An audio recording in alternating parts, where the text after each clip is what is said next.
Okay, friends, once again, welcome back and very good evening to everybody. I hope you all are safe, your family member, your parents, your relative, your friends all are safe. And you are enjoying this new era, this new way of learning. Friends, we are discussing chapter number 5. So far, we had discussed the Newton's first, second, and third law. And we also discussed their correspondent noteworthy points. So कुछ Newton's law के बारे में जो कुछ notable points थे वो भी हमने डिस्कस किए. Apart from that, we had also solved some numerical based on the Newton's first, second, and third law. So now, right now, we are going to discuss the new topic, that is a conservation of linear momentum. Friends, before starting this topic, let me ask you, anybody know what is the conservation? किसी को पता है conservation का मतलब क्या होता है?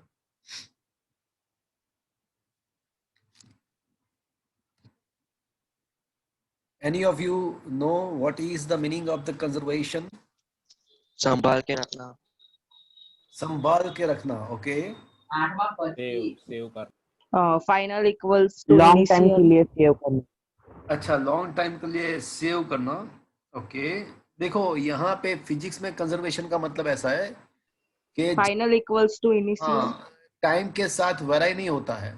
जो टाइम के साथ कांस्टेंट रहता है that is called conservation in the physics. मतलब initial value and final value अगर सेम रहता है तो that is called the conservation. Riddhi, want to ask anything? Riddhi, okay. So conservation का मतलब ये है जो चीज़ है वो कांस्टेंट रहना, वो टाइम के साथ वराई नहीं होना. जैसे आप लोगों ने बहुत 8th स्टैंडर्ड से आप लोग पढ़ रहे थे एनर्जी कंजर्वेशन. तो the net volume, the net amount of the energy is always remains constant. That is called the conservation of energy. As you know, energy can neither be produced nor be destroyed. It can be converted into the one kind of energy can be converted into the other form of energy, but the net amount of the energy remains constant. This is called the conservation. तो friends, conservation का मतलब क्या है कि time के साथ vary नहीं होना, remaining constant with the time. तो फ्रेंड्स, आज जो हम करने वाले हैं that is a conservation of linear momentum. देखो, in the physics there are basically four fundamentals law. Conservation of linear momentum, conservation of the angular momentum, conservation of charge, and conservation of energy. So these four are the most fundamental law of the physics. तो ये चारों fundamental law, all the conservation law you will learn in the future, but right now we're going to discuss the conservation of the linear momentum. In future you will learn the other three conservation law in detail. So today I'm going to prove the conservation of linear momentum by example of bullet and rifle. But before proving the conservation law, I want to tell you that the conservation of linear momentum can be proved by the Newton's second and third law. तो friends, हम ये conservation को prove करने के लिए Newton के second and third law को हम यहाँ पे यूज करेंगे. अच्छा, अगर मुझे ऐसा प्रूव करना है कि कंजर्वेशन, लीनियर मोमेंटम का कंजर्वेशन हो रहा है, तो मुझे क्या प्रूव करना पड़ेगा, क्या प्रूव करना चाहिए मुझे, कोई बताएगा?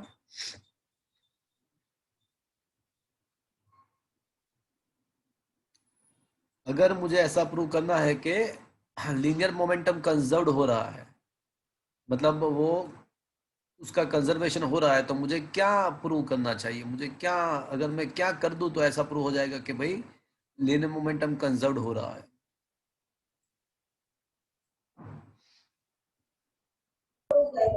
तो टाइम, कोई टाइम टी के लिए हम मोमेंटम सेम है दोनों का ऐसे. अच्छा, गुड. अगर मैं ऐसा प्रूव कर दूं कि initial momentum and final momentum जो सिस्टम का है वो सेम है, तो क्या मैं ऐसा कह सकता हूं कि मैंने कंजर्वेशन लॉ प्रूव कर दिया? Is it okay friends? Yes, sir. Yes sir.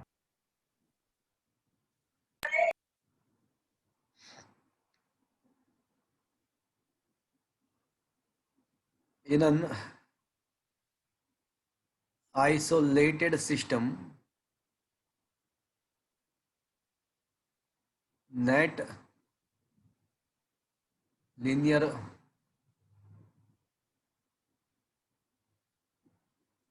momentum in an isolated system, net linear momentum of the system remains constant. So this is what is the law of conservation of linear momentum. Or we can also write the sentence this manner: if the resultant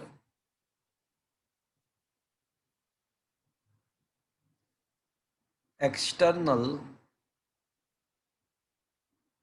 force on a system is zero,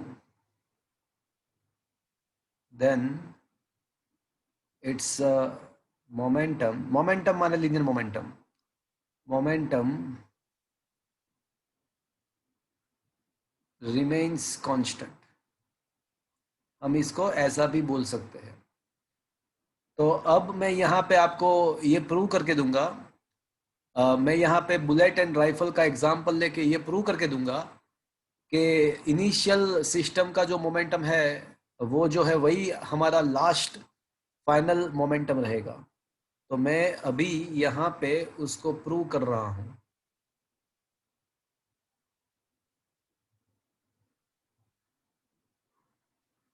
okay, assume करो कि ये हमारे पास यहाँ पे एक rifle है.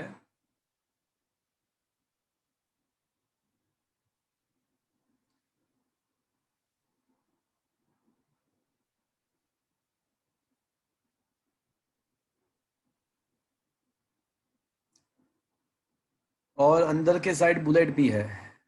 अभी जो पूरा सिस्टम है वो एट द रेस्ट है, मतलब बुलेट भी मोशन में नहीं है, राइफल भी मोशन में नहीं है. सो इनिशियली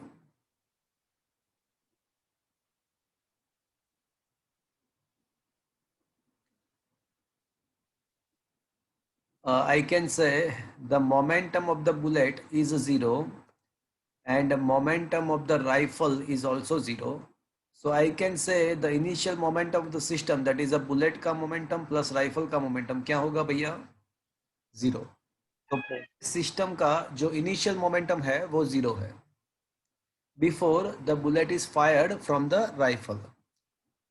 तो अभी before the firing the momentum of the whole system of the bullet, here we had assumed the system as a system, that is a system of bullet and rifle. So bullet and rifle are the internal part of the system. तो ये जो अभी जो ये system है हमारा bullet and rifle का, तो उसका रिजल्टेंट मोमेंटम जीरो है. अब हम यहाँ पे क्या करेंगे कि हम यहाँ से एक बुलेट को फायर करेंगे. सो फ्रेंड्स, बुलेट को फायर करेंगे आप तो क्या होगा कि बुलेट एंड राइफल के बीच में इंटरैक्शन होगा.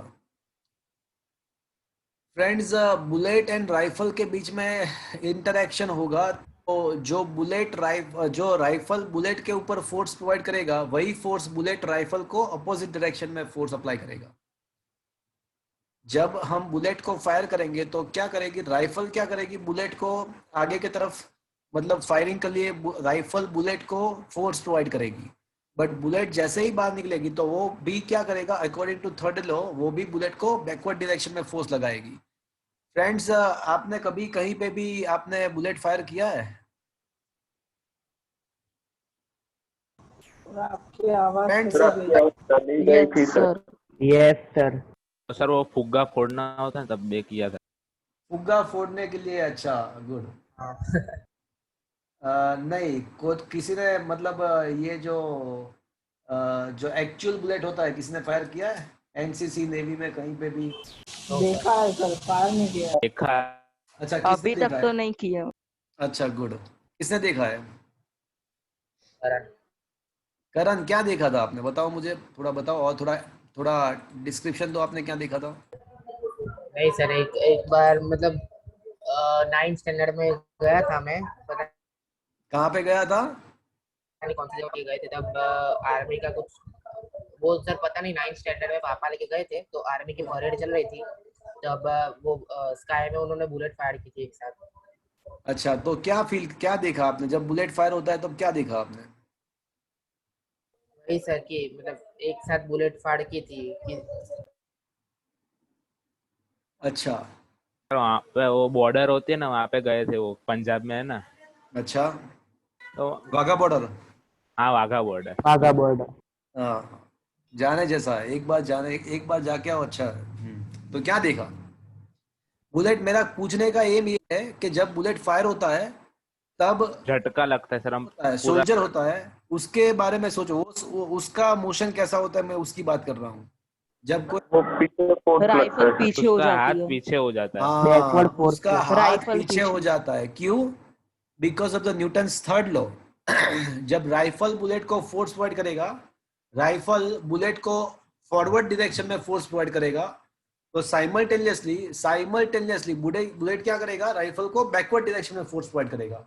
तो जब ऐसे फायरिंग होता है तो क्या होता है कि हमारा जो हाथ है वो पीछे आ जाता है। कभी आप एनसीसी या ऐसे ऐसे अगर आप स्काउट या ऐसे कुछ कहीं पे गए हो तो वहाँ पे ये फायरिंग का ट्रेनिंग होता है। तो वहाँ पे बहुत मतलब ये ध्यान रखना होता है कि आपके सोल्जर को इंजरी ना हो। तो मतलब बिकॉज क्या क्या होता है कि जब आप बुलेट को फायर करते हो तो वो राइफल रिकॉल होता है, उसको वो वापस आता है, उसको रिकॉल बोलते हैं। तो कभी कभी क्या होता है कि ये जो शोल्डर होता है, शोल्डर, उसके ऊपर कभी कभी डैमेज हो सकता है। तो मतलब मेरा कहने का, अच्छा मैं और एग्जाम आपने जो किया है वो मैं बता दूं आपको, ये आप एग्जाम्पल आपको माइंड में आ जाएगा। आपने वो काउंटर स्ट्राइक गेम खेला है? Yes sir. Yes sir. वहां पे आपने देखा होगा कि वहां पे वो एक बार फायर करने के बाद आपको जो गन होती है ना, वो थोड़ी ऊपर, मतलब ऐसा एनिमेशन दिया होता है कि वो ऐसे पीछे आता है, देखा आपने? हाँ सर, वो निशाना चूक भी ये जाता है कभी कभी। हाँ, निशाना चूक तो जाएगा ना भाई, गेम है तो। तो फ्रेंड्स, ये काउंटर स्ट्राइक वालों ने बराबर बढ़िया बनाया हुआ है कि वो बुलेट फायर करने के बाद थोड़ा राइफल को वैसे पीछे लाते हैं मोशन में।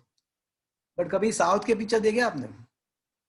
हाँ सर। हाँ सर। तो साउथ के पिक्चर में क्या होता है कि वो लोग, जो हीरो होता है ना, वो दो हाथ में गन लेकर दाड़ दाड़ दाड़ दाड़ देता है, कुछ होता ही नहीं उसके हाथ, बैकवर्ड बैकवर्ड डायरेक्शन में कुछ आता ही नहीं। वो कैसे होता है पता नहीं, साउथ के पिक्चर में न्यूटन्स लोग का तो कुछ पता। वहाँ पे न्यूटन्स लॉ नहीं है ना सर। अब वहां पे न्यूटन्स लॉ वैलिड ही नहीं है। सर वहाँ पे फिजिक्स ही नहीं है। सही बात है, वो टाइगर कोई जिंदा है सर, न्यूटन्स लॉ वैलिड ही नहीं होता। वो टाइगर जिंदा है, उसमें ही ऐसा ही होता है, वो सलमान खान कहता है। एक्सेप्शनल केस है sir.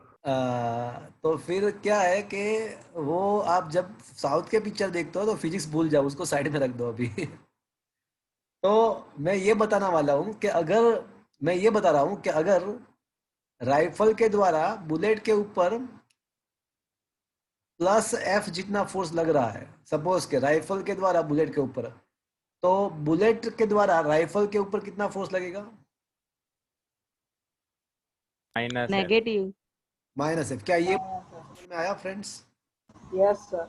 Yes sir. According to the Newton's third law, whenever there is an interaction between the bullet and rifle, जब राइफल एंड बुलेट के बीच में इंटरेक्शन होगा, तो दोनों के इंटरेक्शन के बीच में जो फोर्स बुलेट के द्वारा राइफल के द्वारा बुलेट के ऊपर लगेगा, वही फोर्स बुलेट के द्वारा राइफल के ऊपर अपोजिट डायरेक्शन में लगेगा। तो अगर मैं ऐसा मानता हूं, अगर मैं ऐसा बोलता हूं कि भाई राइफल के बुलेट के ऊपर जो फोर्स है वो प्लस एफ है, तो राइफल के ऊपर जो फोर्स होना चाहिए that should be a minus F. Is that clear friends? ये बराबर है? यस और no? Yes yes sir. Sir. तो ये मैंने कौन सा वाला लॉ अप्लाई किया? न्यूटन और third law. Third law. Exactly. तो अभी मैंने जो किया वो according to Newton's third law, if a force on a bullet is a plus F, then force on a rifle should be minus F. चलो, क्या ये बात आपको समझ में आया? मैंने अभी न्यूटन्स थर्ड लॉ यूज कर दिया। Yes, sir. Now according to Newton's second law, हमको ये पता है कि F इज इक्वल्स टू क्या होता है? हाँ, F is equals to मा होता है, but the F equals to ma was not the basic equation, if you remember. Is equals to dp by dt या delta p by delta t was the basic equation. Am I right, friends? Yes. Yes, sir. तो अगर delta P को सब जगह equation बनाते हैं तो क्या ये एफ डेल्टा टी होगा? Yes, sir. Yes, sir. So bullet के लिए अगर सोचते हैं, अगर बुलेट के लिए सोचते हैं तो वो प्लस एफ डेल्टा टी, तो ये फॉर्मूला अगर बुलेट के लिए हम अप्लाई करते हैं तो डेल्टा पी फॉर बुलेट, तो ये हो जाएगा plus F delta T. Am I right friends? And Yes. Delta P Yes, for the rifle अगर सोचेंगे तो राइफल के लिए क्या होना चाहिए? Minus F delta T. Minus F delta T. अच्छा, अब ये चेंज इन द मोमेंटम का मतलब क्या हुआ? मास इंटरवल से PF minus PI. हाँ, P F minus P initial, मतलब ये बुलेट की बात है। तो बुलेट का फाइनल मोमेंटम मैं पीबी डैश बोलता हूँ, इनिशियल मोमेंटम तो मैंने ऑलरेडी पीबी अज्यूम किया हुआ है। तो बुलेट का जो फाइनल मोमेंटम है वो पीबी डैश है, इनिशियल मोमेंटम पीबी है। वैसे इनिशियल मोमेंटम है कितना? बुलेट का इनिशियल मोमेंटम कितना है भैया? Zero. जीरो। वो तो जीरो है। तो क्या ना इसे delta P is equal to final minus initial, but initial zero ही है। तो क्या है, मैं ऐसा कह सकता हूँ it will be delta P is exactly equal to the final momentum, because initial तो जीरो ही है। Yes, sir. Yes, sir. तो ये मुझे क्या मिला? बुलेट का मुझे फाइनल मोमेंटम मिल गया, पीबी डैश। उसका इनिशियल तो ही है।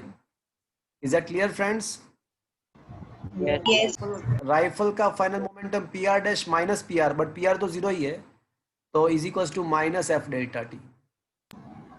अब फ्रेंड्स, पूरे सिस्टम का फाइनल मोमेंटम क्या आएगा? What will be the final momentum of the whole system, system of the bullet and rifle?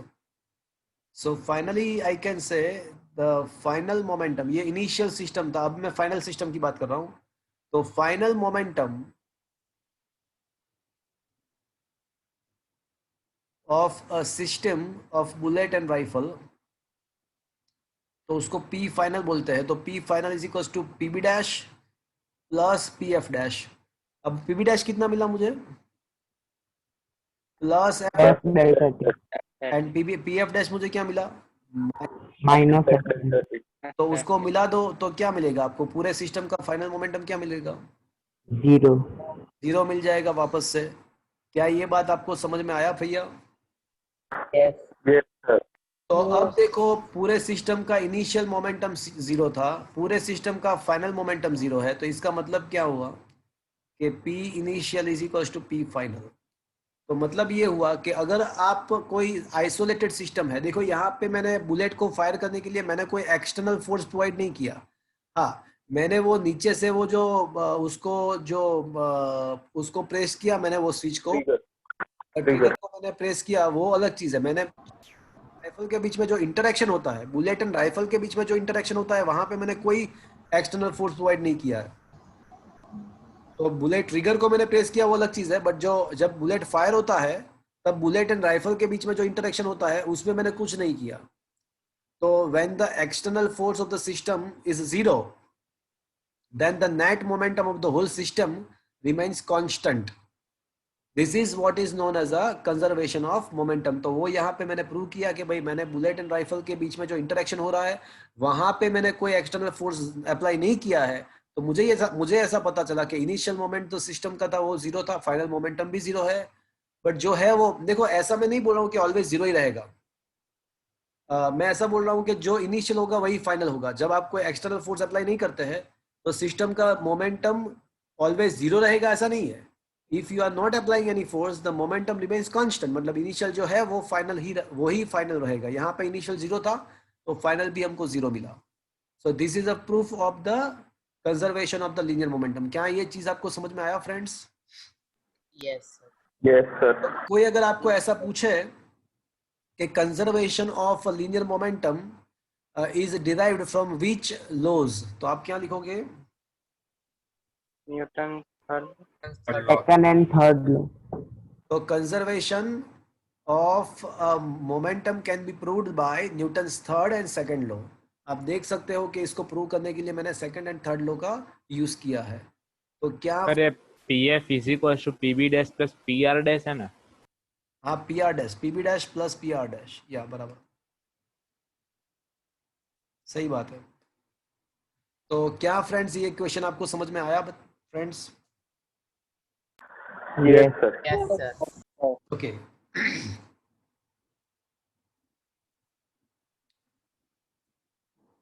तो देखो यहाँ पे on the very first statement of the answer that Newton's second and third law of a motion leads to an important result, that is the laws of conservation of momentum। मतलब कि conservation of momentum हम prove कर सकते हैं by the help of the Newton's third and second law. और फिर मैंने जो एक्सप्लेन किया था वही चीज यहाँ पे एक्सप्लेन किया है। पहले पूरे सिस्टम का इनिशियल मोमेंटम फाइंड किया है, वो 0 मिला।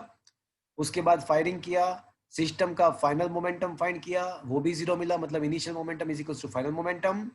So finally what is proved? If no external force has acted on the system, then the system is called an isolated system, and in this kind of situation the momentum remains constant, and the statement can be given by the total momentum of the isolated system is always remains constant.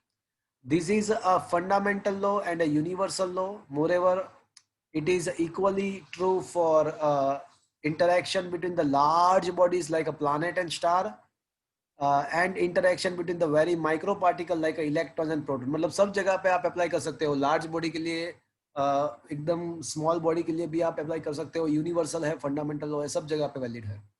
No phenomenon और process can occur which violet this law, मतलब सब जगह पे valid है, सब जगह पे applied है।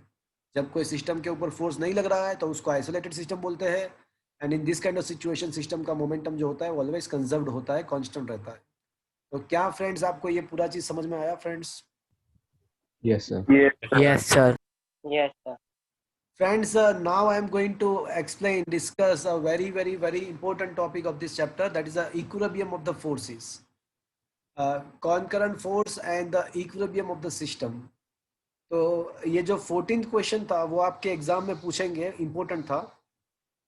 14th क्वेश्चन जो था वो 3 मार्क्स में, 2 मार्क्स में पूछ सकते हैं। 15th क्वेश्चन अभी जो मैं करा रहा हूँ, शायद नंबरिंग थोड़े आगे पीछे हो गए। हम आपके पास जो नोट्स होगा उसमें ये 14 है या ये 15 है? 14 है। 14 years, sir. Okay fine.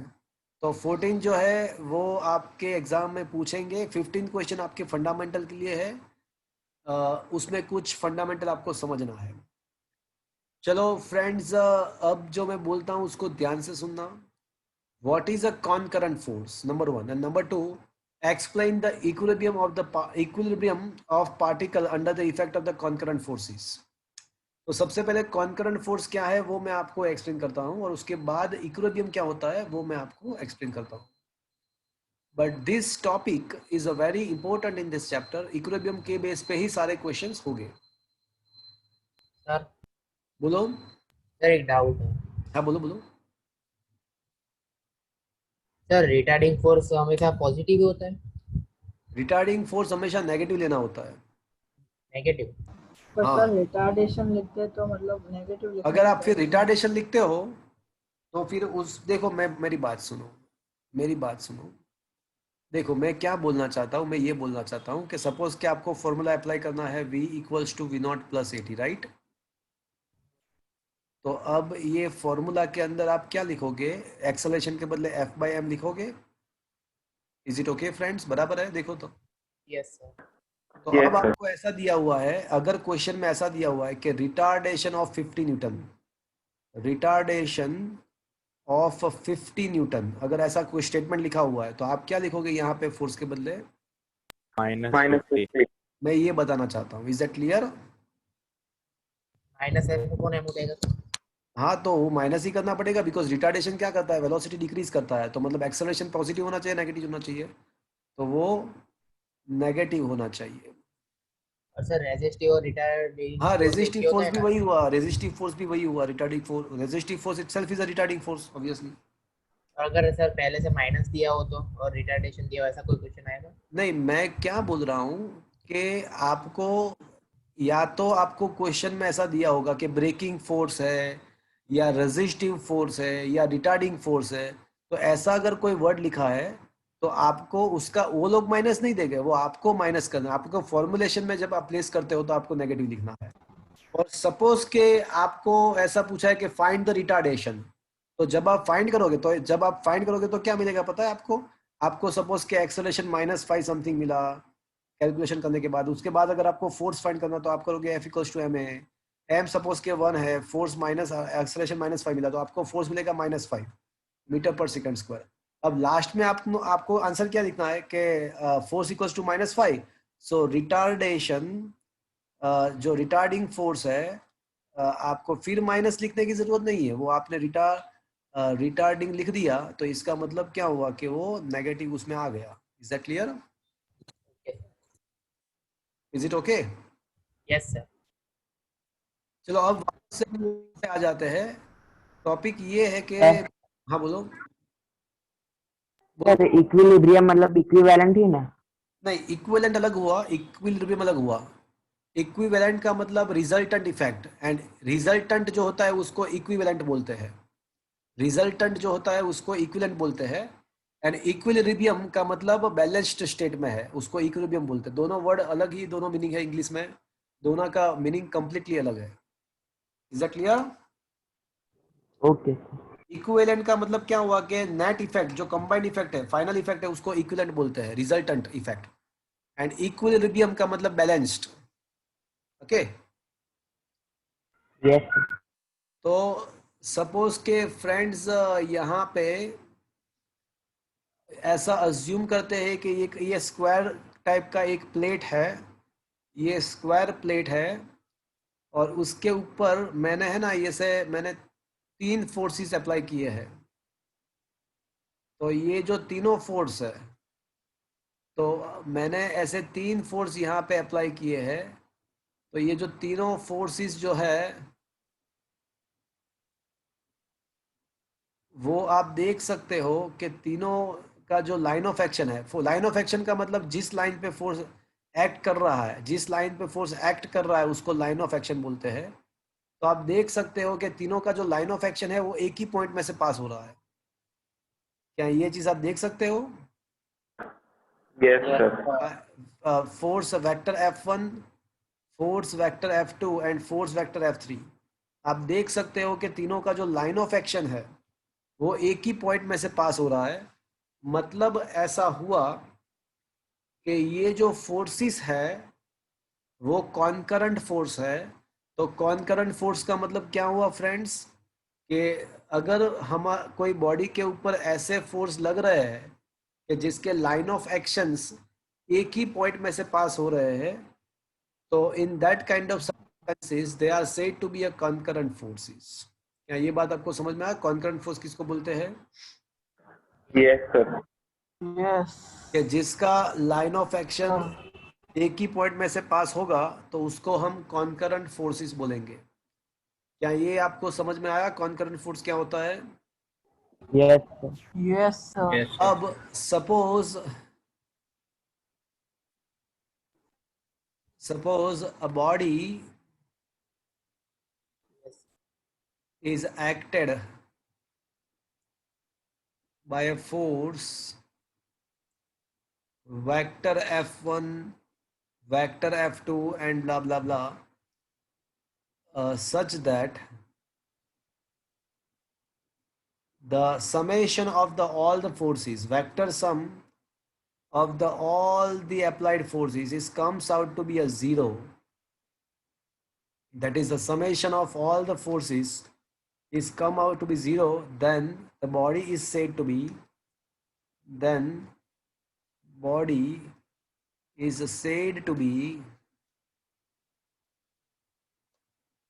in an equilibrium.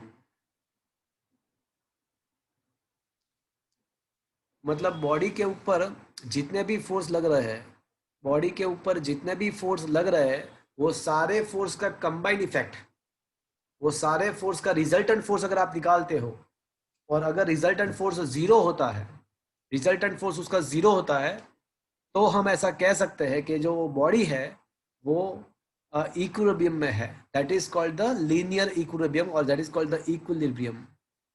मतलब रिजल्टेंट फोर्स, मतलब रिजल्टेंट का मतलब जितना हुआ, जितने भी फोर्स है वो सारे फोर्स, रिजल्टेंट फोर्स मतलब जितने भी फोर्स है उसके वेक्टर एडिशन अगर हम फाइंड करें and it is found to be a zero, then the body is said to be in the equilibrium. तो फ्रेंड्स, क्या आपको ये पता चला कि ये इक्विलिब्रियम क्या होता है? Yes Yes, sir. सर, इसके कोई एग्जांपल्स हैं? हाँ, तो मैं तो है ना, प्रेरक कौन बोला? प्रेरक बोला. हाँ सर. तो बस, तो प्रेरक तू ही एग्जाम्पल है, तू खुद एग्जाम्पल है. कैसे? तू कहाँ पे बैठा है बोल? रूम में. रूम में बैठा है, तो तेरे ऊपर कितने फोर्स लग रहे हैं पता है तेरे को? तेरे ऊपर दो फोर्स लग रहे हैं. एक तो तेरा जो खुद का वेट है वो माजी टुवर्ड्स द अर्थ सेंटर, मतलब नीचे की तरफ होता है. और जहाँ पे तू बैठा है, जिस जगह सरफेस पे, तो वो सरफेस के द्वारा तेरे ऊपर एक और फोर्स लग रहा है. It is a- तो ये नॉर्मल फोर्स का जो मैग्नीट्यूड है एंड ये जो वेट का मैग्नीट्यूड है वो इक्वल है. तो रिजल्टेंट फोर्स मतलब समेशन ऑफ द फोर्स, तो क्या होगा? नॉर्मल फोर्स आपको पॉजिटिव कंसीडर करना पड़ेगा बिकॉज वो अपर डायरेक्शन में है, एंड वेट फोर्स को तेरे को डाउनवर्ड डायरेक्शन में तो नेगेटिव कंसीडर करना पड़ेगा. बट इस दोनों का मैग्नीट्यूड है ना वो सेम है, तो magnitude wise they are same, that's why the resultant force become zero. And because of that you are in the equilibrium.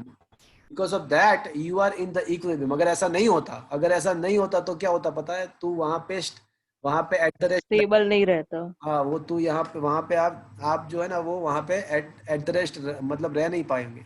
आप कुछ ना कुछ टाइप का एक्सेलरेटेड मोशन करोगे. Is that clear friends? Yes sir. Yes, sir. देखो, थोड़े हम इसी कंसेप्ट को थोड़े आगे बढ़ाते हैं. मान लेते हैं, चलो मान लेते हैं कि कोई बॉडी जो है ना वो इक्विलिब्रियम में है, तो उसका इफेक्ट क्या होगा? सपोज एनी बॉडी मतलब एनी ऑब्जेक्ट, एनी पार्टिकल भी हो सकता, पार्टिकल भी कह सकते हैं हम. If any body is in equilibrium, then two thing is possible. तो कोई मुझे बताएगा क्या हो सकता है? तो फिर अगर कोई बॉडी ऐसी है कि जिसके ऊपर जितने भी फोर्सेस लग रहे हैं उसका कंबाइंड इफेक्ट जीरो हो रहा है, तो फिर मतलब इक्विलिब्रियम का मतलब क्या होगा? नेट फोर्स उसके ऊपर जीरो हो जाएगा. तो दो चीज हो सकती है. कोई मुझे बताएगा क्या दो चीज हो सकती है? Constant रहेगा वो.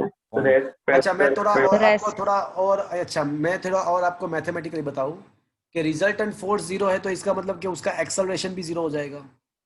Yes. Resultant force equals to ma, resultant force equals to M into A. तो रिजल्टेंट फोर्स जीरो है तो उसका एक्सेलरेशन भी जीरो हो जाएगा. तो दो चीज हो सकती है. कोई मुझे बताएगा दो चीज कौन सी हो सकती है? constant acceleration Rest. velocity और rest पे constant हो. तो body can be at the rest and और body is moving with a constant velocity. Constant velocity. तो फिजिक्स पॉइंट ऑफ व्यू ये चैप्टर में कहीं ना कहीं पे आगे एक सेंटेंस था कि भाई eight the rest state and motion with the constant velocity, ये दोनों चीज फिजिक्स पॉइंट ऑफ व्यू एक ही है. At the rest and moving with the constant velocity, ये दोनों state physics point of view same ही है. ये दोनों स्टेट में रिजल्टेंट एक्सेलरेशन जीरो होता है, रिजल्टेंट फोर्स जीरो होता है. ये दोनों स्टेट में ऐसा कह सकता हूं कि इक्विलिब्रियम स्टेट है. मतलब अगर कोई बॉडी एट द रेस्ट है या बॉडी कांस्टेंट वेलोसिटी के साथ मूव हो रही है, तो ये दोनों सर्कमटेंसेस, ये दोनों जो कंडीशन है वो इक्विलिब्रियम ही कंडीशन है. क्या आपको ये समझ में आया friends? Yes. Yes, sir. And if body or object is not in equilibrium, not in a equilibrium,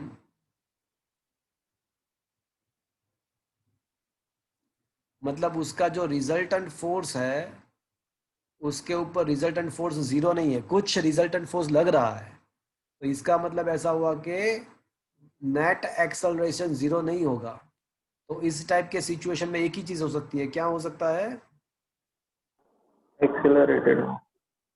body perform the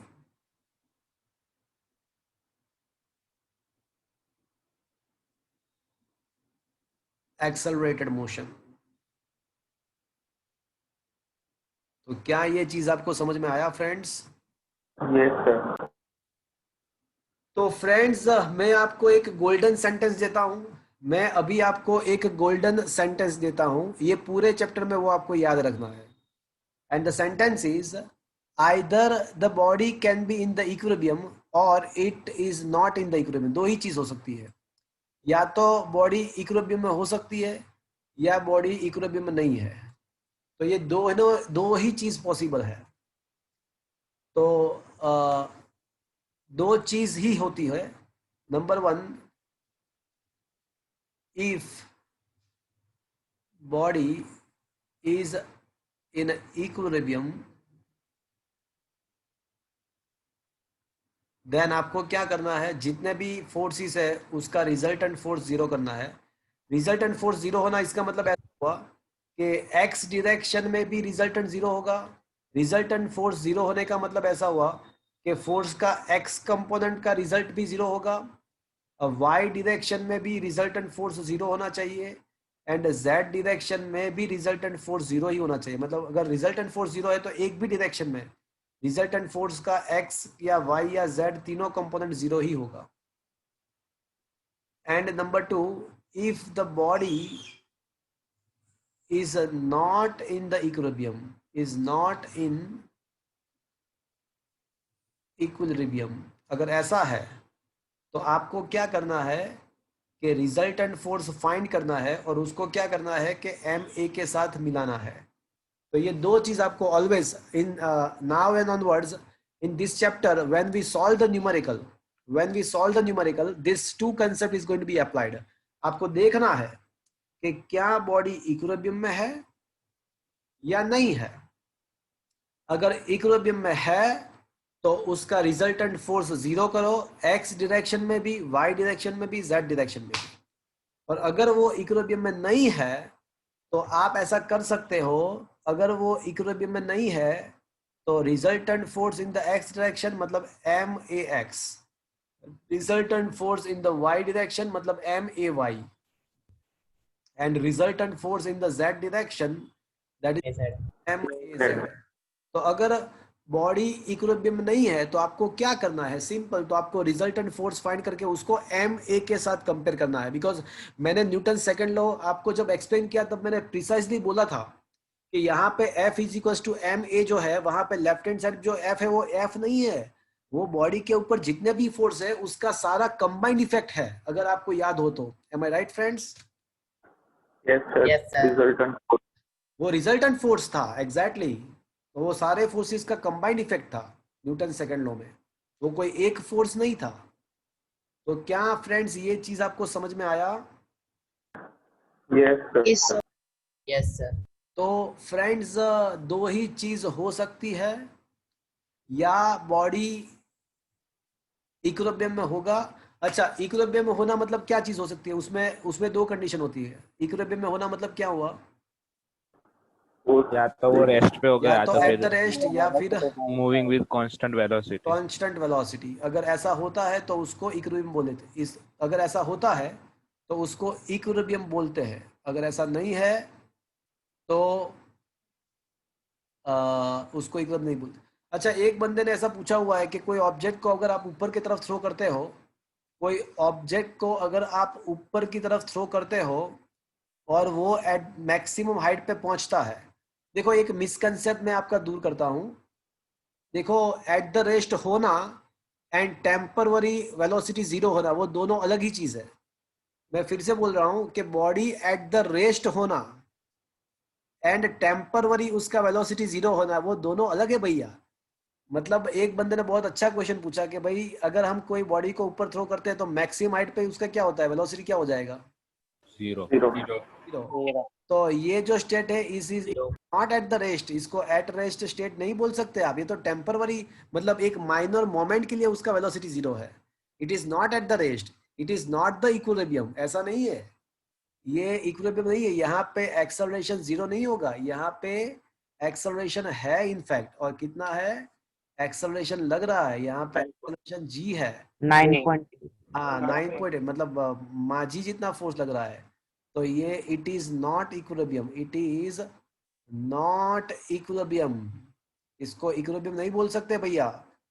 देखो मैं एक बार फिर से आपको बोल देता हूँ, एट रेस्ट होना मतलब लंबे समय के लिए उसका वेलोसिटी 0 होना, और वो जो एक मोमेंट के लिए वेलोसिटी 0 होता है उसको एट रेस्ट नहीं बोल सकते भैया। क्या मेरी बात समझ में आई आपको? Yes sir. Yes, sir. तो एक बंदे ने पूछा था कि अभी मुझे चैट बॉक्स में भेजा कि सर ये बॉडी को हम ऊपर की तरफ थ्रो करते हैं तो एट मैक्सिमम हाइट तो उसका वेलोसिटी 0 होता है, तो क्या मैं उसको इक्विलिब्रियम बोल सकता हूँ?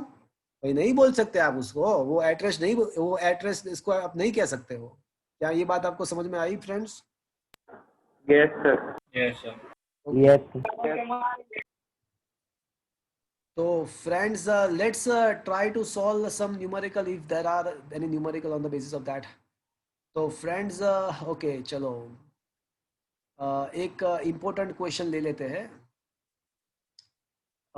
फ्रिक्शनल फोर्स एक 16 एंड 17 क्वेश्चन हम कर सकते हैं यहाँ पे, 16 एंड 17 क्वेश्चन हम यहाँ पे कर सकते हैं। तो मैंने आपको ये इक्विलिब्रियम क्या है वो आपको बता दिया, इक्विलिब्रियम अगर नहीं है तो क्या होता है वो भी मैंने आपको बता दिया इनफैक्ट। तो ये क्वेश्चन 15th क्वेश्चन जो है वो कंसेप्चुअली बहुत ही इंपॉर्टेंट है, ऑलमोस्ट सारे न्यूमेरिकल में, ऑलमोस्ट सारे न्यूमेरिकल के अंदर उसका यूज होने वाला है। अब फ्रिक्शन किसको बोलते हैं? तो आप जनरली आप किसको फ्रिक्शन, आप सोचो किसको आप फ्रिक्शन बोलते हो? Opposite force. नहीं फ्रिक्शनल की फ्रिक्शन किसको बोलते हो आप? और रफनेस होता ही क्यों सरफेस पे इसलिए, क्या बोल रहे हो? क्योंकि सरफेस रफ होती है ना। हाँ सरफेस के रफनेस, अच्छा आप आपने जो बोला उसका कोज है कि सरफेस के रफनेस के वजह से ये प्रोड्यूस होता है, सही बात है, that is a cause of the frictional force. But मैंने ये बताया कि फ्रिक्शनल फोर्स होता क्या है। तो आप ऐसा बोल सकते हैं कि whenever the two surface which is are in contact, two surface which are in the contact will try to move on each other. When they try to move on each other, मतलब इसके बीच में relative motion produce करेंगे, surfaces के बीच में, दो surfaces के बीच में relative motion produce करेंगे, तो वो रिलेटिव मोशन का अपोजिशन होगा, रिलेटिव मोशन को कोई ना कोई रिस्ट्रिक्ट करेगा, रोकेगा, तो उसको ही फ्रिक्शनल फोर्स बोलते हैं। तो फ्रिक्शनल फोर्स जनरली हम इसको क्या बोलेंगे कि it is the resistive force between the two surface which are in the contact and try to move on each other, try to produce a relative motion. So this is called the friction. जब कोई दो surface के ऊपर relative motion, दो surface जो contact में है उसके बीच में अगर रिलेटिव मोशन हम करवाने की ट्राई करेंगे तो वहां पे कुछ रेजिस्टिव फोर्स प्रोड्यूस होगा, उसको हम फ्रिक्शनल बोलते हैं। अब क्वेश्चन इज कि फ्रिक्शन क्यों प्रोड्यूस होता है? तो एक बच्चे ने बताया कि सर जो रफनेस होती है ना उसके वजह से। तो क्या रफनेस से क्या होता है? तो क्या होता है कि अगर कोई भी आप देखो, आप कोई भी चाहे जितना भी स्मूथ बॉडी है, ग्लास का सरफेस आपको स्मूथ लगता है, बट जब आप उसको बहुत ही रिजोल्यूशन वाले माइक्रोस्कोप में देखोगे, वेरी हाई रिजोल्यूशन माइक्रोस्कोप में वो सरफेस आप देखोगे तो डेफिनेटली उसके अंदर आपको कुछ ना कुछ तो रफनेस मिलेगा मिलेगा ही। 100% ideal smooth surface without the frictional surface possible ही नहीं है। ऐसा कोई 100% आइडियल सरफेस पॉसिबल ही नहीं है कि जिसमें कोई फ्रिक्शन ना हो, जो सरफेस आइडियली स्मूथ हो, ऐसा पॉसिबल ही नहीं है। आपको चाहे सरफेस कितना भी स्मूथ लग रहा है बट उसको अगर आप माइक्रोस्कोप में देखोगे तो आपको डेफिनेटली उसमें रफनेस दिखाई देगा। अगर आप उसको माइक्रोस्कोप में देखोगे तो आपको उसके अंदर रिजिस एंड वेलीज आपको दिखाई देगा, डेफिनेटली रिजिस एंड वेलीज आपको दिखाई देगा। ये पता है ना आपको रिजिस वेलीज क्या है? No, sir. उबड़ खाबड़, हमारी लैंग्वेज में उबड़ खाबड़, आपको कुछ ना कुछ तो वो दिखाई देगा। तो जब क्या होता है कि दो सरफेस जब कांटेक्ट में आता है तो उसके रिजिस एंड वेलिस एक दूसरे के अंदर सेट हो जाते हैं, एक दूसरे के अंदर फिट हो जाते हैं। जब दो इंटरलॉक हो जाता है, रिजिस एंड वेलिस के बीच में इंटरलॉक हो जाता है, तो that is called the cold welding. उसको कोल्ड वेल्डिंग, एक टाइप का वेल्डिंग जैसा हो गया। तो चाहे आपको कोई भी सरफेस चाहे कितना भी स्मूथ दिखाई दे, अगर आप उसको अच्छे माइक्रोस्कोप में देखोगे तो आपको कुछ ना कुछ तो रफनेस मिलेगा ही, कुछ ना कुछ रिजिस एंड वेलिस आपको दिखाई देगा। When this kind of two surfaces are come in the contact, when this kind of two surfaces are come in the contact, at that time what happened, the ridges and valleys are interlocked in each other, and because of that one kind of welding is happened, it is called a cold welding. And now if that surface try to move on each other, that interlock system, that cold welding system will oppose this motion, and this is what is known as a frictional force. तो क्या friends ये friction क्यों produce होता है वो आपको समझ में आया फ्रेंड्स? सर कोल्ड वेल्डिंग का पता नहीं चला। वेल्डिंग का मतलब क्या होता है? Idea sir. नहीं, वेल्डिंग आप करवाते हो, वेल्डिंग नहीं नाम सुना कभी? वेल्डिंग सुना नहीं आपने कभी? जोड़ते हैं।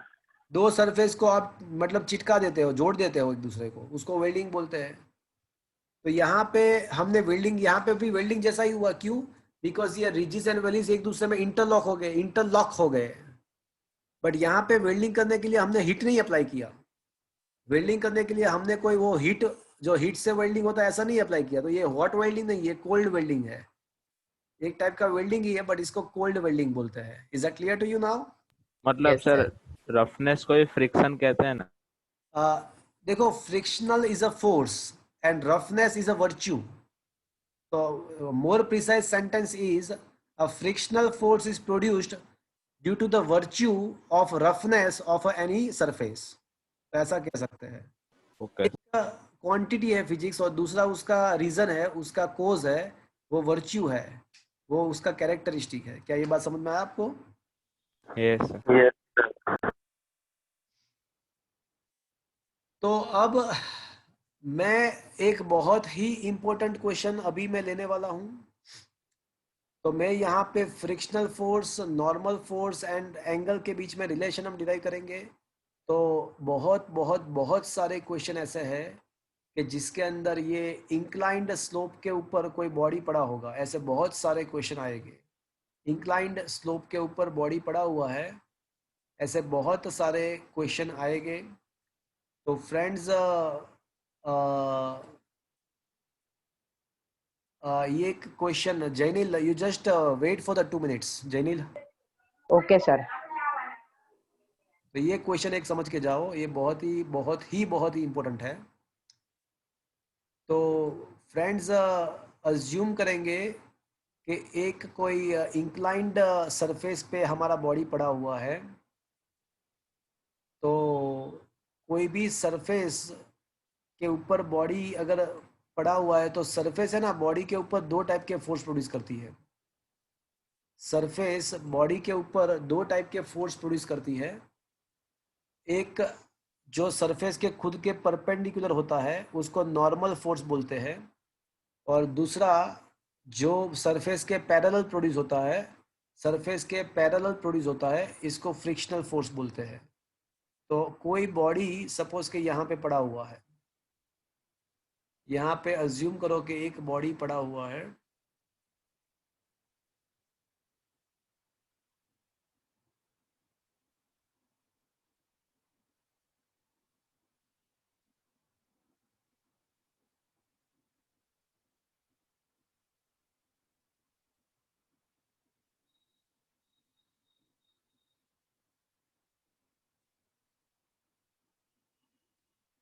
ये बॉडी यहाँ पे पड़ा हुआ है, तो ये इंक्लाइंड सरफेस के ऊपर बॉडी पड़ा हुआ है। तो इसके ऊपर है ना, इसके ऊपर एक फोर्स सरफेस के द्वारा बॉडी के ऊपर, देखो पहली बात ये है कि बॉडी जो है ना उसका खुद का वेट होगा।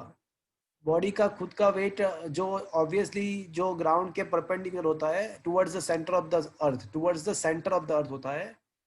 तो क्या होता है कि जब कोई बॉडी को ये सरफेस के ऊपर प्लेस करते हैं, तो बॉडी क्या करेगा, उसका खुद का जो वेट है वो उसके ऊपर डाउनवर्ड डायरेक्शन में लगेगा। तो according to the Newton's third law, मेरी बात ध्यान से सुनना, according to the Newton third law, अगर बॉडी जो है वो उसका खुद का वेट ये सरफेस के ऊपर डालता है, तो सरफेस भी क्या करेगा, जितना फोर्स ये बॉडी के द्वारा सरफेस के ऊपर लग रहा है, जितना फोर्स ये बॉडी के द्वारा ये जो सरफेस है उसके ऊपर लग रहा है, तो इतना ही फोर्स सरफेस क्या करेगी, हाँ सरफेस क्या करेगी, उतना ही फोर्स बॉडी के ऊपर अपवर्ड डायरेक्शन, मतलब ये वेट के अपोजिट डायरेक्शन में लगाए, तो उसको बोलते हैं, उसको जो बोलते हैं ना, उसको रिएक्शन फोर्स बोलते हैं। So this is a reaction force. तो ये रिएक्शन फोर्स है, तो उसको आर बोलते हैं। अब ये रिएक्शन फोर्स के दो कंपोनेंट है, रिएक्शन फोर्स के दो कंपोनेंट है। एक जो कंपोनेंट होता है वो होता है नॉर्मल फोर्स। तो जो नॉर्मल फोर्स होता है वो एग्जैक्टली ये जो सरफेस होती है उसके एग्जैक्टली परपेंडिकुलर होता है। तो देखो ये जो नॉर्मल फोर्स जो होता है वो एग्जैक्टली बॉडी, मतलब ये जो इंक्लाइंड सरफेस है उसके परपेंडिकुलर होता है। This is known as a normal reaction, it is known as a normal reaction और नॉर्मल फोर्स। और ये रिएक्शन जो होता है उसके एक दूसरा कंपोनेंट भी होता है। बॉडी क्या करने की ट्राई करेगा, बॉडी है ना ये इंक्लाइन सरफेस पे स्लाइड करने का ट्राई करेगा, बॉडी इंक्लाइन सरफेस पे स्लाइड करने का ट्राई करेगा, बट उसको कोई रोकेगा, वो ये स्लाइड होने से कोई रोकेगा, तो रोकेगा कौन उसको, फ्रिक्शन फोर्स। फ्रिक्शन। तो एक्चुअली क्या होता है कि ये जो आर है रिएक्शन फोर्स है, उसके दो बच्चे हैं, एक जो है वो नॉर्मल है और दूसरा बच्चा जो है वो फ्रिक्शनल फोर्स है। और रिएक्शन क्यों प्रोड्यूस हुआ, because of the Newton's third law produce हुआ। कोई ऑब्जेक्ट को आप ये इंक्लाइन सरफेस पे रखते हो तो ऑब्जेक्ट का वेट उसके ऊपर लगेगा, तो ऑब्जेक्ट क्या करेगा, उसका खुद का वेट वो इंक्लाइन सरफेस पे लगाएगा। तो इंक्लाइन सरफेस क्या करेगी, सरफेस उसके अपोजिट डायरेक्शन में एक फोर्स प्रोड्यूस करेगा according to Newton's third law. According to the Newton's third law वो बॉडी सरफेस जो है इंक्लाइन सरफेस, वो बॉडी के ऊपर अगेंस्ट में एक फोर्स प्रोड्यूस करेगी, उसको रिएक्शन फोर्स बोलते हैं। और रिएक्शन फोर्स के दो कंपोनेंट है, एक जो है वो नॉर्मल फोर्स है और दूसरा जो है वो फ्रिक्शनल फोर्स है। जैसे अब रिएक्शन के दो कंपोनेंट मैंने यहाँ पे देख लिए, यहाँ पे मैंने सोच लिए, तो अब मैं क्या करूँगा, रिएक्शन को अभी हम पिक्चर में नहीं लाएंगे, बिकॉज उसके दो बच्चे, उसके जो जो दो कंपोनेंट है वो हमने देख लिए हैं। तो रिएक्शन को अभी भूल जाओ, ये रिएक्शन आर जो फोर्स है उसको अभी भूल जाओ, बिकॉज उसके दोनों जो कंपोनेंट है वो हमने यहाँ पे ध्यान में रखे हैं। तो अब मैं ऐसा कह सकता हूँ कि बॉडी के ऊपर तीन फोर्सेस है। कौन कौन से तीन फोर्स है, normal. normal so and now we friction. can say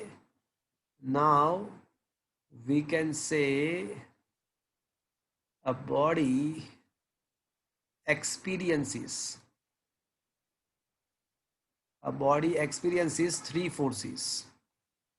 Number one, its own weight. उसका वेट जो माजी है उसको मैं अभी W बोल देता हूँ, चलेगा friends? Yes sir. Normal force, always याद रखना कि नॉर्मल फोर्स क्या होता है, सरफेस के परपेंडिकुलर होता है। ये जिस सरफेस पे बॉडी पड़ा हुआ है उसके एग्जैक्टली देखो, नॉर्मल फोर्स आप देख सकते हो कि वो सरफेस से परपेंडिकुलर होता है। क्या आप देख सकते हो ये चीज? Yes sir. Yes sir. Sir normal force और वो माजी दोनों इक्वल होंगे, मैग्नीट्यूड दोनों? No no no no no no no no no, inclined surface नहीं होगा। अगर इंक्लाइंड सरफेस नहीं होता तो वो दोनों इक्वल होते, इंक्लाइंड सरफेस नहीं होता तो वो इक्वल होते। यहाँ पे नहीं होगा, यहाँ पे इक्वल कौन होगा वो अभी तो मैं बताने वाला हूँ। तो ये नॉर्मल फोर्स जो होता है उसको मैं N बोल देता हूँ conventionally. And number 3, frictional force, it is always normal force is always perpendicular to surface, and frictional force, that is always frictional force obviously क्या होगा, कौन से कहाँ पे होगा, पैरेलल, मतलब tangentially parallel to the surface, मतलब टेंजेंशियल टू सरफेस। तो ये तीन फोर्सेस है। अब मुझे क्या है, मुझे इक्विलिब्रियम करना है। ये बॉडी तो इक्विलिब्रियम में है ही, अज्यूम कर लो कि ये बॉडी एट द रेस्ट है, वो इक्विलिब्रियम में है। अब मैं क्या करूंगा, मैं इसको है ना एक्स डायरेक्शन अज्यूम कर लूंगा। ये जो है वो मेरे लिए एक्स डायरेक्शन है। ये वाला जो सरफेस का ये जो ये जो इंक्लाइंड सरफेस जो है उसके पैरेलल जो है ना, उसके पैरेलल जो साइड है मैं उसको एक्स डायरेक्शन अज्यूम कर लेता हूँ। तो ये मेरे लिए एक्स डायरेक्शन है, ये मेरे लिए एक्स डायरेक्शन है। इंक्लाइंड सरफेस का जो पैरेलल डायरेक्शन है वो मेरे लिए एक्स डायरेक्शन है, और इंक्लाइंड सरफेस का जो परपेंडिकुलर डायरेक्शन है, इंक्लाइंड सरफेस का जो परपेंडिकुलर डायरेक्शन है वो मेरे लिए वाई डायरेक्शन है। ये परपेंडिकुलर डायरेक्शन जो है वो मेरे लिए वाई डायरेक्शन है। देखो अब यहाँ पे अगर एंगल थीटा है, यहाँ पे इंक्लिनेशन का एंगल थीटा है, तो यहाँ पे भी थीटा ही होगा, यहाँ पे भी थीटा ही आएगा। पूछो क्यों? पूछो क्यों? क्यों? क्यों? तो क्यों? क्यों सर? क्योंकि सर? क्योंकि मेरी बात ध्यान से सुनो, क्या ये दोनों लाइन एक दूसरे से परपेंडिकुलर है? और क्या ये दोनों लाइन, ये लाइन एंड ये लाइन, क्या एक दूसरे से परपेंडिकुलर है? Yes, sir. Yes sir. तो अगर ये इक्वल टू एंड क्रॉस के बीच में एंगल थीटा है, तो अगर आप उसको 90 डिग्री घुमाओगे, इन दोनों को, ये दोनों को, ये दो दिख रहे हैं ना, आप देखो ये दोनों जो है ना, इन दोनों के बीच में एंगल थीटा है। तो अगर आप इसको 90 डिग्री रोटेट करोगे तो ये जो है ना वो इसमें कन्वर्ट हो जाएगा और ये वाला इसमें कन्वर्ट हो जाएगा, बट दोनों के बीच में एंगल तो वही का वही रहेगा। क्या ये बात समझे आप? Yes sir. अगर ये पूरे, ये दोनों को आप 90 डिग्री रोटेट करते हो, दोनों को, ये और ये को, तो ये जो है ना वो इसमें कन्वर्ट हो जाएगा और ये वाला जो है वो इसमें कन्वर्ट हो जाएगा। Is it clear? बट दोनों के बीच में जो एंगल है वो तो वही का वही रहेगा। क्या ये बात आपको समझ में आया फ्रेंड्स? Yes. तो देखो अब ये जो वेट है ना उसका देखो जिसके साथ एंगल फॉर्म होता है वो वाला कंपोनेंट कौन सा होता है? cos theta. तो ये W का ये वाला जो कंपोनेंट है वो W cos थीटा होगा, और W का ये वाला जो कंपोनेंट है वो कौन सा? W sin theta. Is that clear friends? Yes, sir. Yes. तो ये W के मैंने दो कंपोनेंट निकाले, W cos theta, W sin theta. मतलब W के जो बच्चे आ गए तो W को भूल जाना है, बिकॉज उसके दो कंपोनेंट पिक्चर में है। तो अब W को भूल जाओ, अब W को भूल जाओ, उसके दो कंपोनेंट है। तो अब सोचो ये जो बॉडी है ना वो इक्विलिब्रियम में है, ये बॉडी जो है ना वो इक्विलिब्रियम में है। तो as a body is in a equilibrium, तो मतलब वो x डायरेक्शन में भी इक्विलिब्रियम है एंड y डायरेक्शन में भी इक्विलिब्रियम है। मतलब summation of all the forces in the x direction must be 0 and summation of the all the forces in the y direction is also 0। चलो मुझे ये बताओ सोच के, x डायरेक्शन में कौन कौन से फोर्सेस है? ये वाला मेरे लिए x डायरेक्शन है, तो उसमें कौन कौन से फोर्सेस है? फ्रिक्शनल। चलो तो मुझे क्या लिखना चाहिए? W sin theta plus minus frictional is equal to 0। क्या ये बात आपको समझ में आया? अगर इस साइड को मैंने पॉजिटिव कंसीडर किया तो इस साइड को नेगेटिव कंसीडर करना पड़ेगा ना।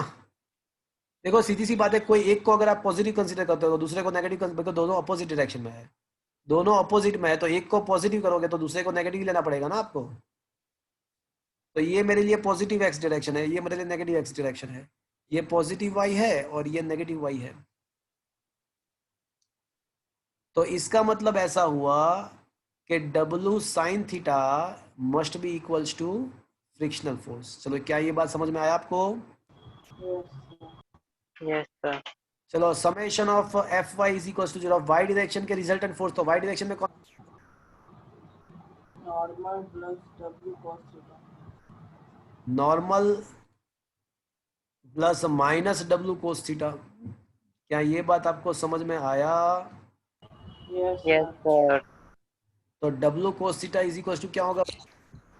Normal force. तो इक्वेशन नंबर 1, इक्वेशन नंबर 2, तो इक्वेशन 1 एंड 2 के से उसका रेशियो निकालेंगे तो आपको क्या मिल जाएगा? W के F by N। cos theta is equal to F by N। F by तो F. ये फ्रेंड्स हमको बहुत ही इम्पोर्टेंट रिजल्ट मिला। तो अगर कोई बॉडी इंक्लाइन प्लेन के ऊपर एट द रेस्ट पड़ी हुई है, अगर कोई बॉडी इंक्लाइन प्लेन के ऊपर एट द रेस्ट पड़ी हुई है तो, और उसका इंक्लिनेशन थीटा है, तो हमने ऐसा प्रूव कर दिया यहाँ पे कि tan theta is equal to frictional force upon normal force. तो क्या ये बात आपको समझ में आया friends? Yes, sir. Yes, sir. Yes sir. तो फ्रेंड्स ये बहुत ही इम्पोर्टेंट चीज़ थी। तो हमने क्या यहाँ पे प्रूव किया कि अगर कोई बॉडी इंक्लाइन प्लेन के ऊपर, अगर कोई बॉडी इंक्लाइन प्लेन के ऊपर एट द रेस्ट पड़ी हुई है, एट द रेस्ट है, तो फिर हमने ऐसा प्रूव कर दिया कि frictional force upon normal force is equal to tan theta, where theta is the inclination. तो ये बहुत ही इम्पोर्टेंट चीज़ यहाँ पे प्रूव हो गई। तो फ्रेंड्स ये क्वेश्चन नंबर 17 हमने प्रूव कर दिया कि frictional force upon normal force equal to tan theta for the object placed in the equilibrium in the incline plane of the angle theta. तो क्या ये चीज़ आपको समझ में आया भैया? Yes, sir. Yes, sir. So that is a very important thing. So friends, let's solve some numerical based on that. कुछ numerical इसके बेस पे अगर है तो हम सॉल्व करेंगे। हमने आज बहुत ही इंपॉर्टेंट थ्योरी, अब नेक्स्ट लेक्चर जो होगा हमारा, अभी लेक्चर तो चल रहा है बट उसमें फ्रिक्शन के बारे में हम ज़्यादा डिटेल में डिस्कस करेंगे। फ्रिक्शनल कौन कौन से टाइप के फ्रिक्शन होते हैं उसके बारे में डिटेल में डिस्कस करेंगे। But right now we are able to solve some numerical. अच्छा ये रहा, चलो ये बात अच्छी है। क्या हमने क्वेश्चन नंबर 5 तक किया था, इलेक्शन नंबर 5 तक? Yes, Yes, sir. sir. Yes, sir. चलो come to the election number 6, that is a very important, very intelligent. इलेक्ट्रेशन नंबर 6 पे आ जाओ। तो ये इक्विलिब्रियम वाला क्वेश्चन है जिसके द्वारा आपके बहुत सारे फंडामेंटल क्लियर होने वाले हैं। तो ये जो क्वेश्चन नंबर 6 है उसके द्वारा आपके बहुत सारे फंडामेंटल क्लियर होने वाले हैं।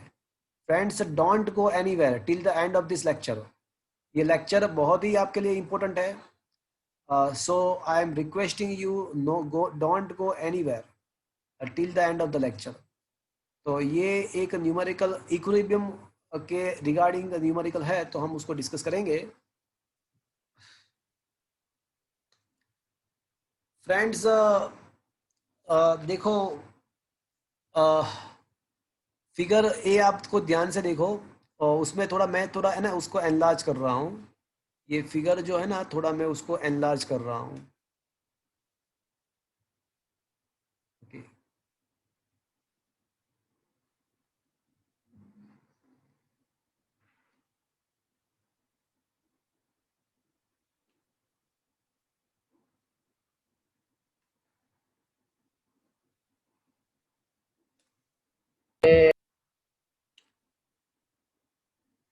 अच्छा देखो यहाँ पे है ना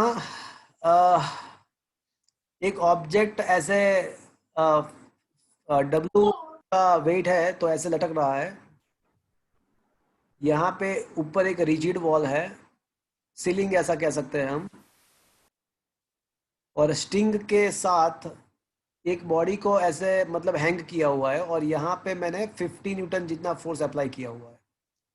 See the figure A, mass of a 6 kg is suspended by a rope of a length 2 meter from the ceiling. A force of 50 Newton in the horizontal direction is applied at the midpoint of P. मतलब यहाँ पे midpoint P पे ये 50 Newton का force मैंने apply किया है। What is the angle of the rope makes with the vertical direction in the equilibrium? Equilibrium तो है ऐसा दिया हुआ है, तो ये एंगल मुझे फाइंड करना है। चलो फ्रेंड्स, क्वेश्चन आपको समझ में आया पहले तो? Yes. Yes. आपको यहाँ पे एंगल फाइंड करना है। इक्विलिब्रियम सिस्टम है ऐसा दिया हुआ है। ये दो जो फिगर है वो आपको नहीं दिया हुआ है, ये फिगर नंबर 1 ही आपको, डायग्राम नंबर 1 ही दिया होगा। दूसरे दो डायग्राम को सॉल्यूशन के है, दूसरे दो डायग्राम जो है वो तो सॉल्यूशन के है। चलो ये आपको दिया हुआ है।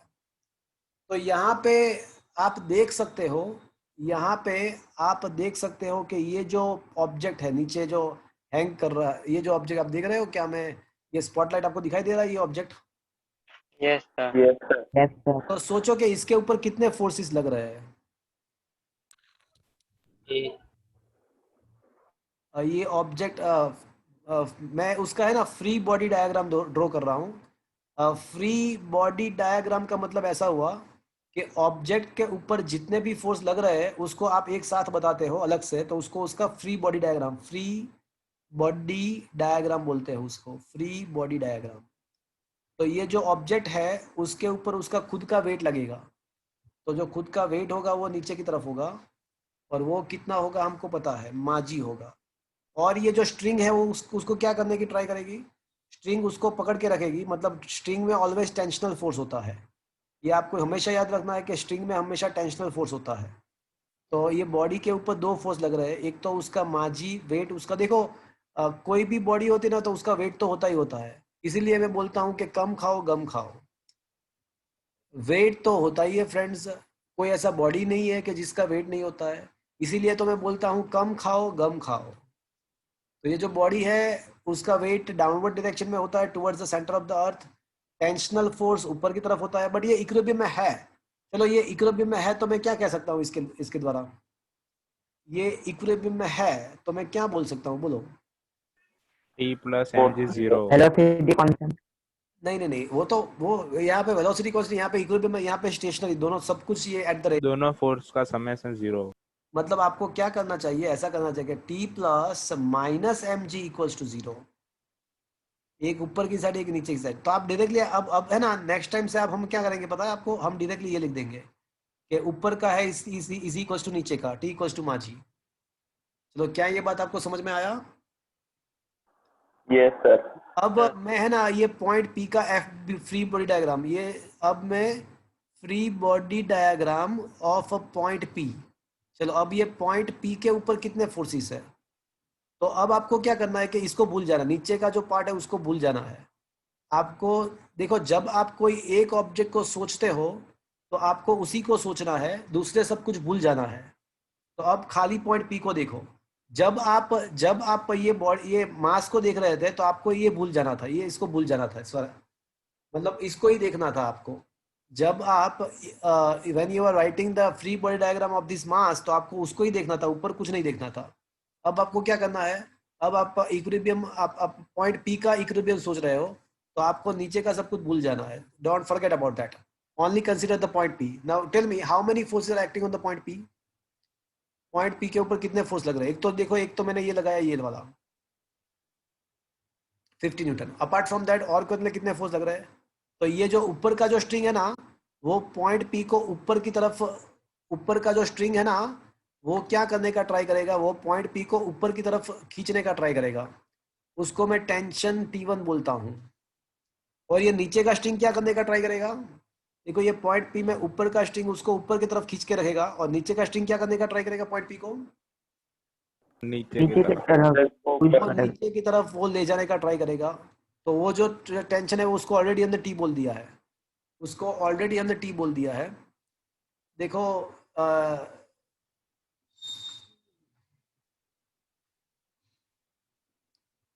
तो ऐसा होता है कि एक ही स्ट्रिंग में एक ही स्ट्रिंग के दोनों एंड पे टेंशन अपोजिट डायरेक्शन में होता है, एक ही स्ट्रिंग पे दोनों एंड पे टेंशन अपोजिट डायरेक्शन में होता है। देखो ये जो स्ट्रिंग है ना, तो ये जो ऑब्जेक्ट नीचे का है तो उसको स्ट्रिंग ऊपर की तरफ फोर्स लगाएगी, बट वही स्ट्रिंग ये जो पॉइंट पी है तो वो उसको नीचे की तरफ टेंशन लगाएगी। तो एक ही स्ट्रिंग में अपोजिट एंड पे टेंशन अपोजिट डायरेक्शन में होता है, वो सेम होता है। तो अभी राइट नाउ हम जो है ना वो ऊपर का ही सोच रहे हैं, मतलब इसको भूल जाना है। तो इसके ऊपर 3 फोर्सेस लग रहे हैं, कौन कौन से 3 फोर्स, तो ऊपर का जो स्ट्रिंग है उसको ऊपर की तरफ खींच के रखेगा T1, नीचे का स्ट्रिंग उसको नीचे की तरफ ले जाने का ट्राई करेगा T, और ये 50 न्यूटन। तो ये 3 फोर्स लग रहे हैं। अब हम एक काम करते हैं, उसका है ना इसका हम कंपोनेंट निकालते हैं, इसके कंपोनेंट निकालते हैं। देखो अब ये यहाँ पे हमने ऐसा अज्यूम करके रखा हुआ है कि एंगल थीटा है। तो मुझे ये बताओ कि T1 का जो ये वाला कंपोनेंट होगा वो कौन सा होगा, ये T1 का ये वाला cos theta. जिसके साथ एंगल फॉर्म होता है वो कोस कंपोनेंट ही होता है, जिसके साथ एंगल फॉर्म होता है वो कोस कंपोनेंट, और जो दूसरा परपेंडिकुलर दूसरा वाला जो कंपोनेंट होता है वो क्या होता है? Sine theta. फ्रिक्शन। तो अब T1 के कंपोनेंट हो गए तो T1 को भूल जाओ, T1 के कंपोनेंट हो गए तो अब उसको भूल जाओ। आपको ये क्यों करना होता है पता है आपको? वो इसलिए करना होता है कि आपको पूरा system x and y direction में फॉर्म करना होता है। पूरा सिस्टम आपको दो ही डायरेक्शन में, एक्स एंड वाई डायरेक्शन में फॉर्म करना होता है। तो अब यहाँ पे T1 के दो कंपोनेंट आ गए, एक जो है वो T1 कोस थीटा और दूसरा वाला T1 साइन थीटा। तो T1 को अब हम उसको भूल सकते हैं, उसको निकाल सकते हैं, उसको सोचने की जरूरत नहीं है। अब वापस से ये पॉइंट P भी इक्विलिब्रियम में है, ये पॉइंट P जो है ना वो भी इक्विलिब्रियम में है। तो ऊपर तो देखो, एक x डायरेक्शन का इक्विलिब्रियम करो, y डायरेक्शन का इक्विलिब्रियम करो। तो पॉइंट P जो है वो इक्विलिब्रियम में है, तो उसका पहले x डायरेक्शन का इक्विलिब्रियम करो। चलो, तो लेफ्ट हैंड साइड जो है वो T1 साइन थीटा है, राइट साइड जो है वो 50 है। तो मैं क्या लिखना चाहिए मुझे? 50 plus minus T1 sin theta. Can I write directly this one Yes, sir. Equals to T1 sine theta? Yes, अभी चलेगा क्या ये? Yes, sir. Yes sir. और y डायरेक्शन के लिए मैं क्या लिखूं? T1 cos theta T equals is equals to T1 cos theta is equals to T। Perfect. चलो अब मेरी बात ध्यान से सुनो। अब ये जो T1 जो T था ना वो माझी था, m का वैल्यू जो है ना, m का वैल्यू हमको ऑलरेडी दिया हुआ है कि 6 kg है, तो 6 एंड g का वैल्यू 10 है, तो मतलब ये T का वैल्यू 60 न्यूटन है।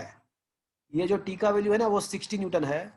तो अब equation number 2 and equation number 3 में हम T को 60 लिख सकते हैं। तो 60 is equal to T1 cos theta. Equation number 3 अब हुआ। अब इक्वेशन 2 एंड 3 को देखो। तो इक्वेशन 2 एंड 3 को देख के मैं ऐसा कह सकता हूँ 50/60 is equal to tan theta. yes sir, क्या मैं ऐसा कह सकता हूँ भैया? yes is that clear? तो यस सर। क्या करूंगा, tan theta is equal to 5/6 हो जाएगा, 0.8333 0.86 ऐसा कुछ आएगा। 8333 अच्छा 0.833। तो अब मुझे क्या करना पड़ेगा, 10 का टेबल देखना पड़ेगा। अब मुझे है ना 10 का टेबल देखना पड़ेगा। तो 10 का टेबल देखने के बाद मुझे पता 0.83 कहाँ पे आता है। हाँ बोलो। सर वो आपने 100 T1 साइन थीटा से पता नहीं चला क्या? कहाँ से? यहाँ से। हाँ अब देखो ये पी को देखो, आप देखा? हाँ अब इसका एक्स डायरेक्शन देखो, ये एक्स डायरेक्शन है, देखा आपने एक्स डायरेक्शन ये? हाँ सर।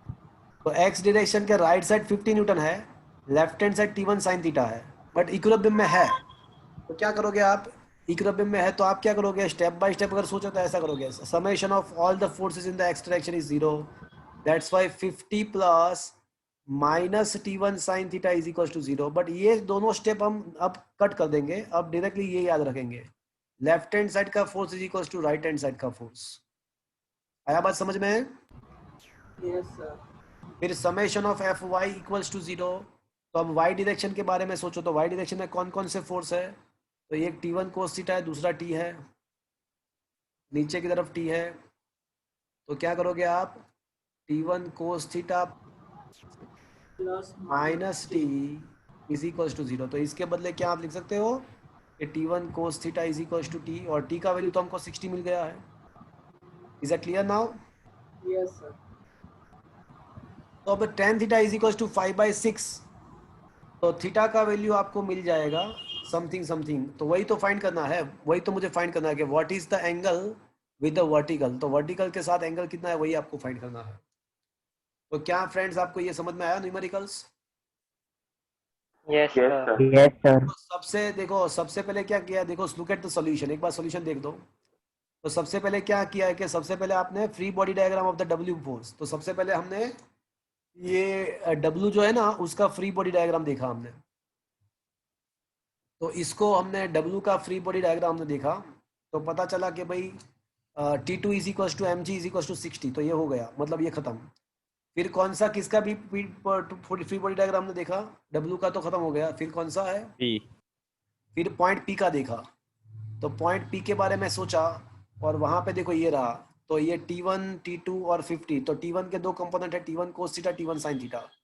अब x डायरेक्शन तो 50 is equal to T1 sine theta होगा, एंड y डायरेक्शन के बारे में सोचते हैं तो क्या होगा भैया, अगर y डायरेक्शन के बारे में सोचेंगे तो होगा ये कि T2 is equal, T1 cos theta.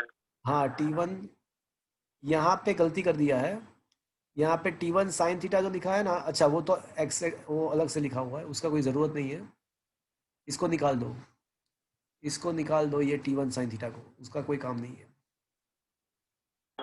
तो नोट में भी निकाल दे के रहना. हाँ निकाल दो, उसका कोई ज़रूरत नहीं है। तो T1 cos theta is equal to T2, फिर बस ख़त्म बात। तो फिर ये हुआ कि ये T1 साइन थीटा, अब यहाँ पे एक मिस्टेक है, देखो यहाँ पे T1 होना चाहिए, यहाँ पे T1 होना चाहिए,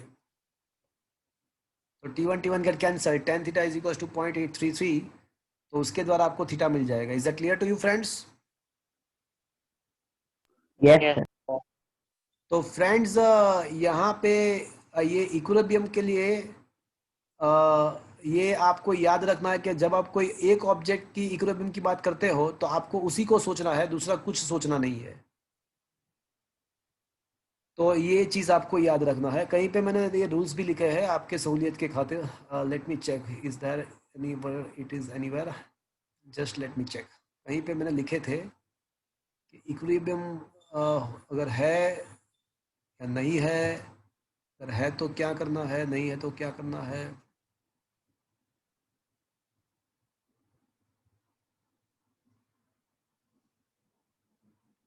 अच्छा कोई बात नहीं, मैं आपको बोल देता हूँ। नंबर 1, अगर इक्विलिब्रियम है तो रिजल्टेंट फोर्स इक्वल्स टू 0, मतलब एक्स डायरेक्शन का देखो, वाई डायरेक्शन का देखो, इसको समेशन करो, 0 करो। अगर इक्विलिब्रियम नहीं है तो रिजल्टेंट फोर्स इक्वल्स टू मा करो। और नंबर 3, जब आप कोई एक ऑब्जेक्ट का इक्विलिब्रियम सोच रहे हो तो आपको उसी को सोचना है, उसके ऊपर नीचे कुछ भी नहीं देखना है, उसके ऊपर कितने फोर्स है वही आपको देखना है। और चौथा पॉइंट कि अगर एक ही स्ट्रिंग है, कोई एक ही स्ट्रिंग, तो अगर कोई एक ही स्ट्रिंग है तो उसके दोनों अपोजिट जो ऑब्जेक्ट होते हैं, तो ये जो ऑब्जेक्ट होता है उसके ऊपर टेंशन इस डायरेक्शन में होता है, तो ये ऑब्जेक्ट के ऊपर टेंशन इस डायरेक्शन में होता है। मतलब एक ही स्ट्रिंग में टेंशन सेम होता है, बट अलग अलग ऑब्जेक्ट के ऊपर अलग अलग डायरेक्शन में होता है। वो तो सीधी सी बात है ना। सपोज के ये जो स्ट्रिंग है, ये जो वाला स्ट्रिंग, तो ये स्ट्रिंग जो है वो नीचे के ऑब्जेक्ट को ऊपर की तरफ खींचने का ट्राई करेगा, और ये पॉइंट को वो नीचे की तरफ खींचने का ट्राई करेगा। ऑब्वियस चीज़ है, तो वो तो ऑब्वियस ही चीज़ है। Is that clear friends? Yes, sir. तो फ्रेंड्स आज का जो सेशन है वो मैं यहाँ पे ख़त्म कर रहा हूँ। तो आज के लेक्चर में बहुत ही इम्पोर्टेंट हम कुछ कंक्लूजनरी डिस्कशन हमने किया। तो होमवर्क वगैरह मैं आपको होमवर्क में अभी व्हाट्सएप में भेज देता हूँ, बट आज का फ्रेंड्स आज के दिन पे ही आप कर लेना। आज का जो भी मैंने कराया please do with in 24 hours, because it is a very interesting, very important. तो आज हमने 3-4 थ्योरी डिस्कस किया, थ्योरी 14, 15, 16 एंड 17, और 2-3 न्यूमेरिकल्स हमने डिस्कस किए, एक आध न्यूमेरिकल डिस्कस किया, बट आज ही कर लेना फ्रेंड्स। यहाँ पे मेरा लेक्चर यहाँ पे एंड कर रहा हूँ। थैंक यू, वापस से मिलेंगे bye sir. Schedule. Bye, thank you sir Bye, sir. Sir बोलो। सर होमवर्क 2 टाइम करना है कि 1 टाइम? होमवर्क ट्वाइस ही करना है, मैं भेज देता हूँ, क्या करना है जैसे मैं हर बार भेजता हूँ। सर मैं ग्रुप में नहीं हूँ। मैंने कर दिया वत्सल ने, हाँ यस सर। अभी किया, मैं आज कर दिया मैंने।